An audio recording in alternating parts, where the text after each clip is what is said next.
Right. Is the kitchen upgraded? Is the yard usable? How's the landscaping? Does it have solar? Is it, all those factors go in, and then we make adjustments, right? So if you want to increase value, you either have a home that's similar to another home, all finishes, everything being equal, that's slightly less. Like I'm buying a new car, Chevy truck, it's $50,000, but the one down the street, exact same truck, is $50,000, but it has upgraded rims and a fancy stereo system. And if they're both $50,000, which is a better value?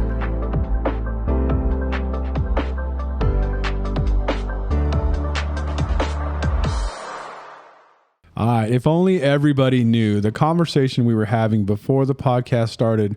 We were talking about fluffy pancakes. Thank you, Mr. Kingman, for that. Yeah. It was amazing. How many pancakes did you make? I don't know. I made enough for 25. A lot of them were kids, but the adults were eating them as well. I would say, if I had to estimate, like 80 pancakes. Wow. So maybe we need to call you the Pancake Man or something. That's a new world's record. 80 pancakes. We were talking about pancakes. We were also talking a lot about butter. Right. Yeah. syrup. You can't just eat a pancake on its own. If you had like 4, Right. if you had 4, were they pretty thick and fluffy or thin or what? They turned out pretty fluffy, especially because I had to, we don't have a commercial kitchen. So I was making them in shifts and shoving them in the oven so they would lose probably some of their fluff, but I got nothing but rave reviews on the pancakes. But I'm not available to do that ever again. And I told my wife, there's no year 2 of this party. Okay. So you lost your fluff The on that. Pancake King. If you can't tell with the pancake talk, you've clicked on the Slow County Real Estate Podcast Yes. with Hal delicious Sweasey. dish. The Yeah. delicious dish. The That's delicious dish. right. Mr. Sweasey, Mr. Turner, you guys are here. How are you?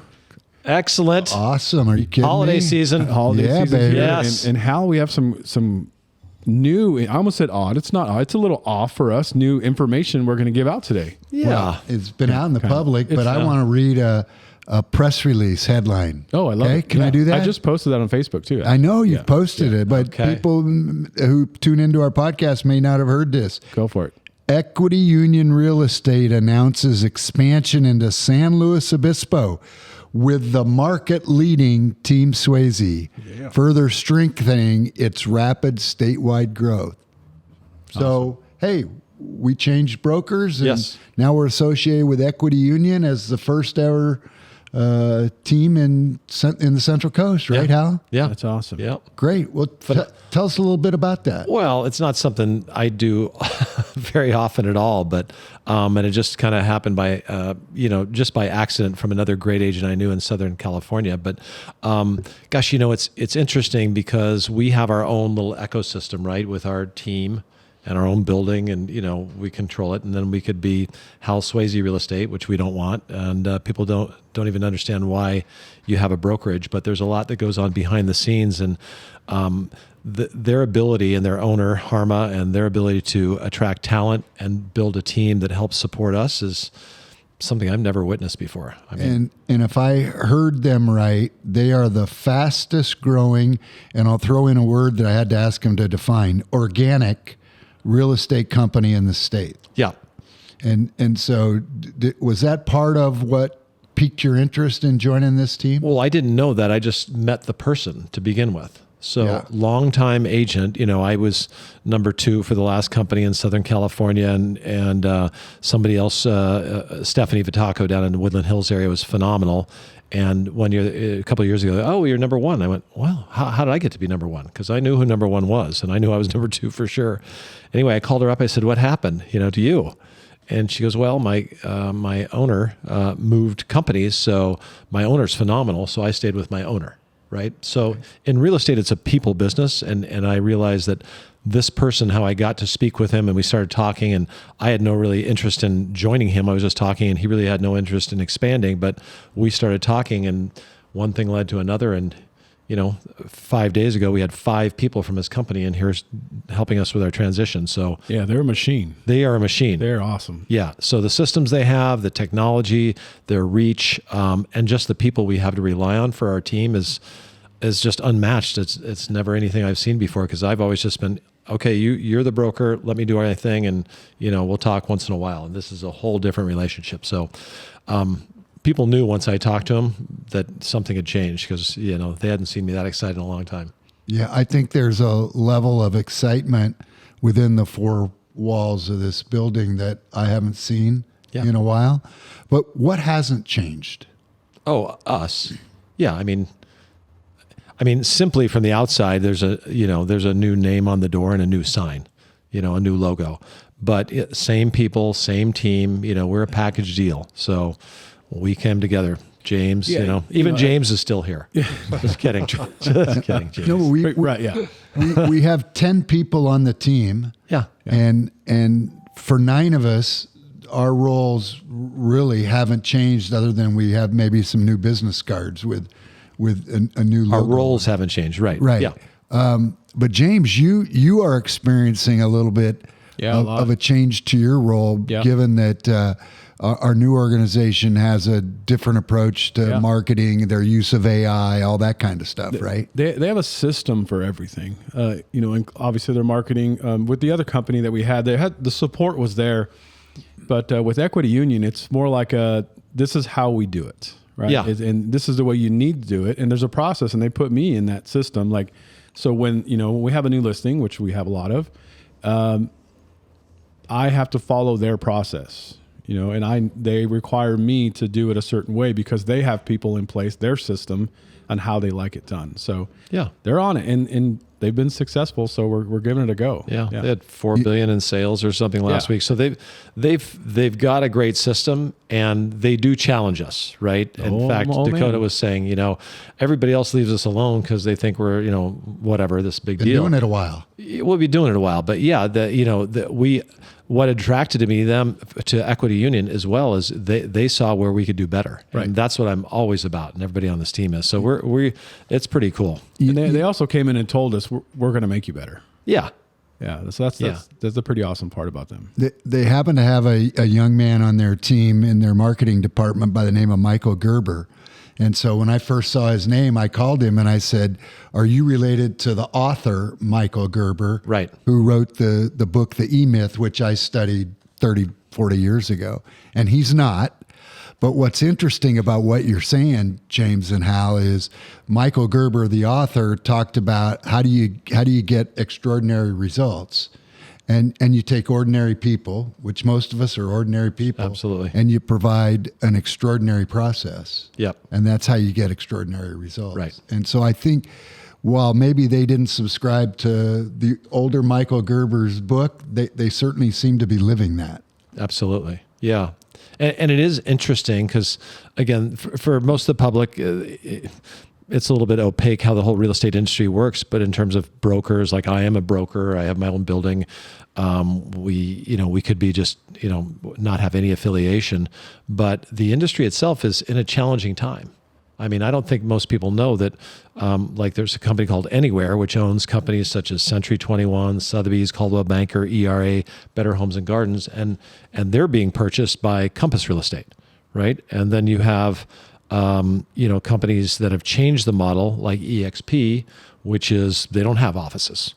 And, the agents work from home, and, they share more of what they make with the agents, but those agents have to be pretty productive because they don't have the support of a different brokerage. So there's a lot of pressure on owners of real estate companies and brokerages like I haven't seen before. But the shift is much more, I would say, agent-centric, right? Because real estate to this day is still pretty much a personal interaction, and you have to be comfortable with the people you're working with. So it's interesting to see all this change over time and how there's this consolidation. And here we are with a small privately run company, which I like because we're close to the owner and we know, who we're dealing with, and it doesn't change. So it's just interesting. When they said they were the fastest growing organic company, I said, okay, so what's organic mean? Yeah. And they described organic growth as one agent and one client at a time, not what you're talking about where this big conglomerate grows by mergers and acquisitions. These guys are growing one agent at a time because the agents see the value that they bring to the marketplace. Right? Oh yeah, no, and there were conversations with, we had some other companies we talked to, and what is your plan? Where do you see yourself in the next 3 to 5 years? And the answers are fine, but I would tell many of them, well, in our personal little real estate business that we have, we either grow by having new clients, which we enjoy new clients, or doing more with the clients we have. And the owner and his, basically corporate manager, what would you call Veronica? Sales leadership. She's large and in charge. Yeah, large and in charge.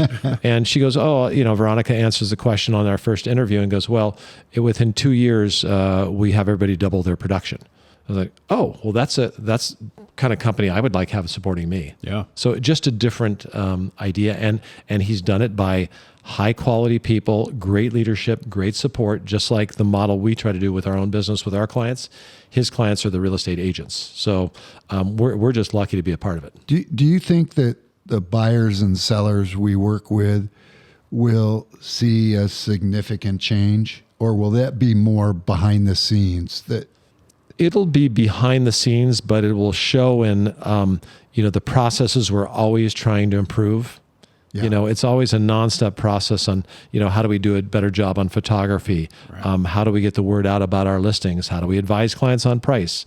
How do we target buyers and sellers?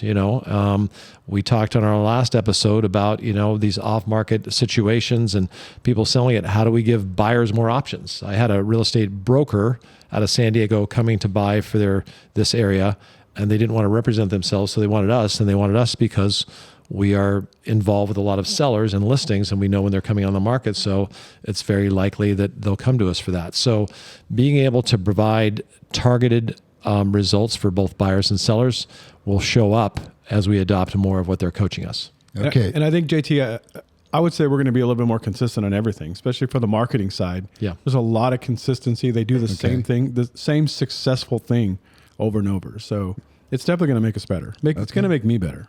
Okay, great. Yeah. Well, my wife told me this morning that how excited she sees I am about this change, but outside of our office, nobody really cares. Right. Exactly. Yeah. Well, I think we both bring something to the table, and we're both very appreciative when it comes to us and sure. and Harmon Equity Union and his great team. Yeah. So can we shift gears? Are we done talking about our new equity union? I think so. I want to share one thing real quick. Okay, great. Is that okay, JT? So here's how I define equity union, just from my experience, and it's mainly because of Lindsay. They don't accept okay. So they want more, right? So the first time I met Lindsay, I told you the story, Hal. Lindsay's our representative. She's the concierge. Basically, she does everything. She says, okay, great. Don't forget my number. You need anything, call me. Right. So first time I met her, she walked to my office. She asked me how I was doing. I said, great. She goes, everything going good? I said, it's going okay. She didn't like that. She closed my door, looked me in the eye, said, okay, spill it. And I'm like, I don't know what you're talking about. She goes, I'm not leaving here until you tell me what's going on. And she just made me talk. And I had some concerns that it's just because I was unaware, right? And then we ironed it all out. She explained to me the process, and I left great. She could have very well left after I said okay, but nope. She closed the door, and she's like, nope, I want to make sure you're 100% before I leave this office. So that made an impression on me. So yeah, that's my image of them. Great. So it was great. It was awesome. Yeah. It's all that pat answer we give. Oh, it's fine. It's fine. Yeah. Yeah. When we hear that at home, we know we better. Yeah. Yeah. That's a different. It's fine. Switch gears, right, and make sure we're asking better questions. Yeah. No, and I've known Lindsay for years because she worked with a buddy of mine in LA, a very successful agent that we mastermind. So I already knew. I didn't know she was at this company. So what's Lindsay's last name? Oh, it starts with a G. I've forgotten, but she worked with my friend Neil. Gagne, is that right? Oh yeah, Gagne. Yeah. Sorry, Gagne. Lindsay. She'll probably hear this. By the way, JT. That's right. Yeah. Okay, we ready to shift gears? Let's do it. Yeah. Great, James. That was awesome. I read something today, and we talk about how important it is when we're talking about sellers now. Okay, shifting gears. How important it is to price the property coming out of the chute, right? Yep. Okay. So if you don't mind, I want to read a couple of sentences and just sort of get your take. And this is from a market guru. He doesn't need any press coverage. So he goes, I got a few messages last week from people asking why I'm so focused on price when it comes to getting a listing sold and why I'm not talking about marketing And he goes, here's why. He goes, for starters, price can solve or overcome all challenges with getting a listing sold, but that's not what sells a home. Marketing doesn't sell a home. It helps, but it isn't the most important factor. What do you think the most important factor is? Well, I know the answer. Yeah. Yeah. Well, what'd you say the first time I asked you? I forgot. Yeah, well, you kind of kind of thought, well, price is the most price. Well, price is very important, and condition, location, right? Which is what we've talked about forever. I should know that after 35 years. Location and condition. Yeah, that's what I did say. Yeah. But when you say price, location, and condition, those three words together could be brought into one word. Right. And what's that one word? Which I use, value. Value. Yeah. Right? So buyers make offers and pursue properties based on value. So think about the purchases you make. Once you decide on a major purchase, you wind up buying in most cases. So how do you increase value in the eyes of a consumer? Well, yeah, when I talk to a seller, we look at what things the prices are, but we look at the features and benefits of the property. Okay. Right. Is the kitchen upgraded? Is the yard usable? How's the landscaping? Does it have solar? Is it, all those factors go in, and then we make adjustments, right? So if you want to increase value, you either have a home that's similar to another home, all finishes, everything being equal, that's slightly less. Like I'm buying a new car, Chevy truck, it's $50,000, but the one down the street, exact same truck, is $50,000, but it has upgraded rims and a fancy stereo system. And if they're both $50,000, which is a better value? Obviously, the one with the rims and the stereo, with the right? upgrades, right? Yeah. But if you take that truck at $50,000 and drop it, let's say, to $44,000 or $40,000, doesn't have the fancy rims and the stereo, which one could be a better value at that point? Might be the one that's less money. Yeah, it depends how much the rims and the the stereo cost. So that's what we look at. So when somebody looks these days, especially now, with prices where they are, we don't see as many people clamoring to fixer-uppers because the word's gotten out that fixing up a house is not cheap. Right. So the condition, especially as it's more competitive for sellers and the market's transitioning to a more stable or normal market, that your condition is really, really important. So our fun little joke is when you're putting your house on the market in this kind of environment, it's a price war and a beauty contest combined, right? So competitive price, great quality, value, and improvements, or condition at least. So that's what I think he's saying in there, Jeff. Just one antidote to it being expensive. I had dinner with a longtime friend of mine last night, and he's just finishing up a kitchen remodel down in Solvang. And he bought the house 7 or 8 years ago for just under $1 million. It's probably worth a little under $2 million right now because they've experienced significant appreciation. How much do you think he's spending on a kitchen upgrade, brand new kitchen? Oh, I mean, 200 low, 350 high. Nah, he's doing it for 100. It's not a big kitchen. Okay, that's a small kitchen. Yeah, it's a small kitchen, but still, you know, $100,000 to me is real money. Oh yeah, that's a lot of money. No, I've seen it go way higher. Yeah, of course. Yeah. But to your point, when you're talking to a seller about value, how many of them really do want to add features and benefits in the moment? It's very rare. Yeah. Right? Yeah. It's very rare. I mean, maybe some paint and some landscaping, like you said. Freshen it up. Yep. But they're not going to go add a bedroom, a bathroom, a kitchen remodel, right? Yeah, an interior house paint job could be $15,000 or $20,000, pretty easy. That's a big chunk for most people. So even painting, et cetera. So so a lot of times the easiest thing to do is adjust the price. Yeah. And today, we're still experiencing significant price reductions in our local marketplace. What are those? How easy are those conversations to have with a seller? I just met with a couple of gentlemen today that have some new homes they're building, and I just kind of pull up everything in a range. So in this case, it was a little higher range, like $1.8 to $3 million. and we had 8 homes anyway, we have about 2 homes a month selling in that price range. We had 4 for sale, and we had a bunch that came off the market. And then I went, look at the number under days on the market for those on the market, and it's double and triple digits, 60, 70, 90, 120 days, a lot of days. And those that have sold, none were in triple digits and many were in single digits. So it just is a demonstration for people to go, okay, so you're usually, if you're going to get your price, it's usually early on. And if not, you're one of the 50 or 60% every month that will need to adjust their price because you didn't, the market didn't get you what you wanted at that point. So it's pretty common. We tried to do an episode 2 or 3 years ago about when people take the advice of their realtor, as opposed to trying to tell the realtor how the market is. Do they do better or worse? Loaded question, isn't it? Yeah, no, sure. I mean, honestly, sometimes I go, just if you listen, most of the time you're going to do better off with that. But, honestly, I have to take a lot more time. We've talked about this a lot to really try to identify where the market is because it's moving somewhat, right? So there's a lot more involved than in doing it. And plus, our county has just small neighborhoods. Right. It's so much easier if you're in, I use the Temecula, and it's a 3,000 home tract, and they have 3 floor plans. So then it's just a matter of how's your lot, and your finish is better, and you have small adjustments. Here you can have a 2-bedroom house near the beach and a 4-bedroom house farther away, but near a road, and on a steep hill versus a flat lot, and there's a lot of variables. So it's not very commoditized when we get here.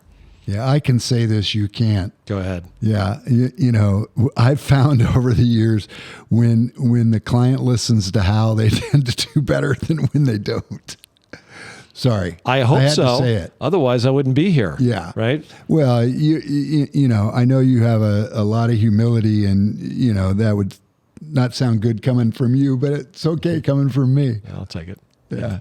So, hey, we're going to talk a little bit about our next episode. We're getting ready. Mm-hmm. It's almost New Year's. Yes. By the time we do our next episode, it's going to be after the first of the year, and we're going to talk about what we see coming in 2026. Yeah. Look back a little bit and look forward a little bit more, right? Yeah. Like I said a few minutes ago, just walking around the building. Our building's a 2-story building. We got some people working upstairs, some working downstairs. I go back and forth, and I haven't seen the excitement in this building like I've seen the last week. So that leads me to believe when we start talking about 2026 next year, it's going to be a fun conversation. Well, I think you can hang around other people for a lot of reasons. You can have fun with them, you can learn from them, you can teach them, and when you meet somebody like we've met, I think we're all motivated to make them proud, and if you're like on a sports team and you get to join a certain group, it's like, we better up our game, right? And we hold ourselves to pretty high standards, but we feel more leverage. I noticed this after we had children, my first child, Nate, and we had to go, what having a child does? It makes you raise your game because somebody's watching all the time. Right. So I really believe we're excited because we know we can do more, and we know with their help we will. So, thank you, Equity Union. Yeah. Excited. Yeah. Okay. Take us home, James. Yeah. I'm excited too for my job. It's going to be a little bit of a change for me, but I always love change. JT, it's you always want to get better, right? Got to be coachable. That's right. All right. Okay. Mr. Kingman, how do we sign this thing? It's been a while. I feel like it's been forever. We got to say happy holidays. Happy holidays. Thank you, Jeff. James. There's exciting news coming up into the new year from a local perspective. I don't know if you even know this, Hal. Does Hal know? I haven't told him. I just found out a few minutes ago. Yeah. I'm fired? No. Okay. Thanks for saying such kind words. You're no longer with Equity. Yeah. You're gonna. You can start listening to current episodes and encore episodes or best of episodes of the SLO County Real Estate Podcast with Hal Sweasey on KVEC here locally at 9:00 in the morning on Saturdays. 9:00 in the morning. Yeah. Great. Saturday, 1 hour of podcast. So if you can't get around to subscribing to a podcast, or that's not your thing, and you want to listen on the radio, where you're listening to this on the radio right now. So make after sure the first of the year, when when college football is done on Saturday mornings. Yes, Basically, I there's a believe few we'll bowl have to contend with. No, we don't. We're good. Well, yeah, We're bowl golden. games are later. Just East Coast games. Yeah. East Coast games. Okay, good. And those bowl games. Thank you for Those that. Saturday morning bowl games. Come on, that's like they play them later in the the day. New Orleans Bowl. and stuff cool. like that, Thank you, Jeff. Yeah. So if you want to know about pancakes, tune in Saturdays. Yeah, right. Yeah. We'll start with a little cooking tip. Cooking tips. Yeah. Sounds good. All right. Well, thank you, everybody. So on YouTube, make sure you like, subscribe, share the shorts, all the stuff we add on there, the full length. Let's get our watch time a little bit longer. I think we need to get more complete episodes in. Everybody, come on, help us out. Watch the full episode. And then Jeff, A lot of good information here. And then subscribe wherever you get your podcasts, like we've always been doing from the beginning. You just type in the Slow County Real Estate Podcast, and it should populate immediately because it's a long name for a podcast. And we need to get Harma in here, Hal. Maybe we'll figure a Zoom thing out. We'll get it done. Yeah. I'm I love the confidence. Yeah, I love we'll the get it done. confidence. Well, hey, I'd like to have any of their leadership Yes. team join us. Damn I think right. all of them would be great at one time. Yeah. For sure. All right, everybody. Thank you so much. We're done rambling, and we'll talk to everybody later. All right. See ya. Thank you.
That was good.